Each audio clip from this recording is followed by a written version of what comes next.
ایک واقعہ لکھا، اس میں سچائی کتنی ہے لیکن ہے سبق آموز، کہ ایک شخص تھا، اس کے بارے میں اداروں میں یہ بات چلی کہ یہ آدمی ہے تو ادارے کا فرد لیکن ہے غیروں کا ایجنٹ.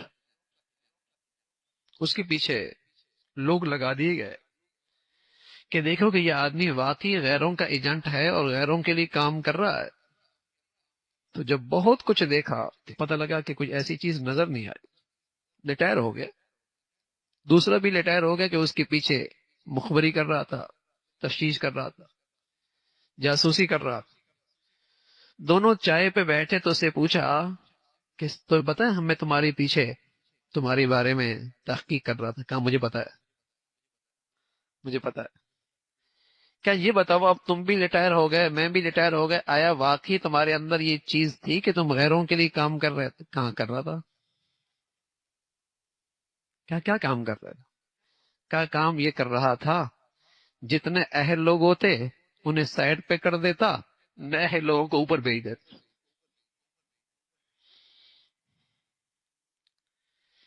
اہل لوگوں کو نہیں راستہ رکاوٹ بن جاتا، اور جو نہ اہل ہوتے انہیں اوپر بھیج دیتا. تو کسی قوم کی بربادی کے لیے کافی ہے نا.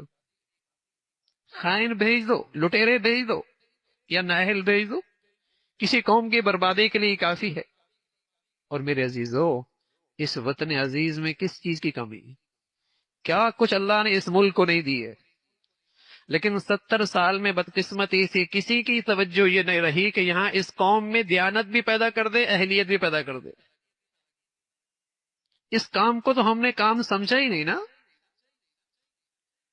اگر آج اپنے قوم کا مستقبل دیکھنا چاہتے ہیں تو آج کے تعلیمی ادارے دیکھ لو، بتائیے وہاں اہلیت کتنی ہے، دیانت کتنی ہے، سچائی کتنی ہے، حیا کتنی ہے، ایمان کتنا ہے، غیرت کتنا ہے. تو پتہ چل جائے گا اس قوم کا کل کیا ہے. اس قوم کا کل کیا ہے. 60% 70% لڑکے نشہ کر رہے ہیں، آوارہ ہیں، عفت پاک دامنیہ کا جنازہ نکل چل رہا ہے، شرم و حیا ختم ہو گئی. اور پھر امید رکھیں کہ یہ قوم اپنے پاؤں پہ کھڑی ہو. جس چیز سے اہلیت پیدا ہوتی تھی، دیانت پیدا ہوتی تھی، ہم نے تو اس کا راستہ ہی بند کر دیا نا ان تعلیمی اداروں میں، کہ کہیں ایمان آنے نہ پائے، کہیں دین آنے نہ پائے، کہیں حیا آنے نہ پائے، کہیں یہاں غیرت آ ہی نہ جائے، کہیں اللہ کا نام یہاں کہیں آ ہی نہ جائے. ہم نے تو اس دیانت کا راستہ ہی روک دیا نا. دیانت تو ایمان سے پیدا ہوتی ہے بھائی، دین سے پیدا ہوتی ہے، خوف خدا سے پیدا ہوتی ہے، بارگاہ خداوندی میں حاضری کا ڈر، اللہ کے سامنے حاضر ہونا ہے، اس سے دیانت پیدا ہوتی ہے. باقی قانون کی رسائی تو ایک حد تک ہے، قانون کی پہنچ بھی ایک حد تک ہے، لیکن دیانت، اللہ کا خوف، اللہ کا ڈر.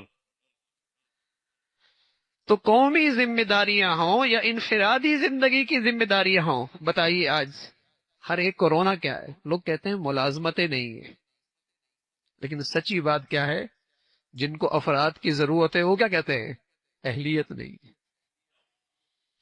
لوگ کہتے ہیں ملازمتیں نہیں ہیں، لیکن جن کو ضرورت ہے وہ کیا کہتے ہیں؟ دیانت نہیں ہے، اہلیت نہیں. دیانت نہیں ہے، اہلیت نہیں ہے. اگر یہ دو جوہر آج کسی کے پاس موجود ہو، مارکیٹ میں اس کے لیے جگہ بہت، مارکیٹ میں اس کے لیے جگہ بہت.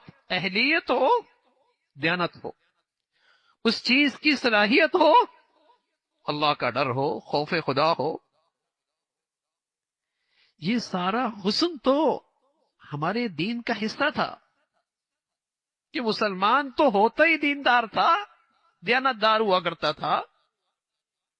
اللہ کے نبی صلی اللہ علیہ وسلم فرمایا کرتے تھے آیت المنافق ثلاث، منافق کی 3 نشانیاں ہیں: اذا حدث کذب واذا وعد اخلف واذا اؤتمن خان.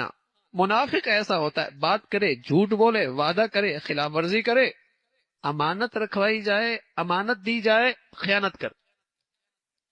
اور روایت میں رسول اللہ صلی اللہ علیہ وسلم نے اس سے آگے بات کہی وَإِن صَامَ وَصَلَّى وَزَعَمَ أَنَّهُ مُسْلِمٌ. فرمایا اس کے کردار میں، اس کی سیرت میں، اس کے کریکٹر میں منافقین کی نفاق کی علامتیں ہیں، اگرچہ نماز پڑھے، اگرچہ روزہ رکھے اور اپنے آپ کو مسلمان سمجھے۔ وَإِنْ صَامَ وَصَلَّى وَزَعَمَ أَنَّهُ مسلم، اگرچہ نماز پڑھے، روزہ رکھے اور اپنے آپ کو مسلمان سمجھے، لیکن یہ اپنے کردار کے لحاظ سے اپنے اندر نفاق رکھتا، اس کے اندر منافقت کی علامتیں ہیں، جھوٹ بولتا ہے، خلاف ورزی کرتا ہے، خیانت کرتا ہے،